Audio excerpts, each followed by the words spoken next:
پیشوای کلیسای رومی کاتولیکی فرانسیسک که در دوره رهبریش بیش از 60 دولت را زیارت کرده بود، سفر آخرین خود را در تپه‌های کنار پایتخت ایتالیا به پایان می‌رساند. عادتاً رهبران کلیسای رومی کاتولیکی در واتیکان به خاک سپرده می‌شوند، ولی فرانسیسک خلاف عنعنه عمل کرد. وی هنگام صحبتش با تلویزیون مکزیک در سال 2023 درخواست نموده بود که خاکسارانه در کنار یک کلیسای نزدیکی‌های شهر روم به خاک سپرده شود. خاکساری یکی از صفت‌های فرانسیسک بود. از این رو روحانیان محافظه‌کار که عنعنه‌ها را شدیداً پیروی می‌کردند با او دشمنی داشتند. فرانسیسک در سال 1936 در آرژانتین زاده شده، سال 2013 سر قدرت آمد.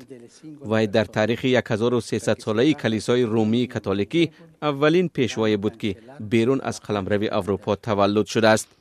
آن زمان برای اولین بار در 6 عصر گذشته پاپ روم بندیکت 16 از مقامش استعفا داد. فرانسیسک میبایست کلیسای سرشار از اختلاف را به هم آورد و جنجال مربوط با اذیت جنسی پیروان کلیسا از طرف روحانیان را حل و فصل کند. با طلب پاپ فرانسیسک مفتشان قضیه‌های اتهام روحانیان کاتولیک را آغاز نمودند. او دستور داد که هر روحانی گمانبر شده در دسترازی و اذیت جنسی به جوابگری کشیده شود. فرانسیسک از بود و باش در قرارگاه باشکوه پاپ دست کشیده در یک اتاق خاکسارانه مهمانسرای واتیکان اقامت داشت.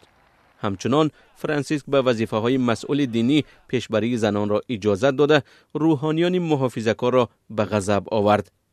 اما جانبداران پیشرفت یا به اصطلاح روحانیان پروگرسیو نیز زیاد خوشحال نبودند و بازسازی بیشتر کلیسا را تقاضا می‌کردند.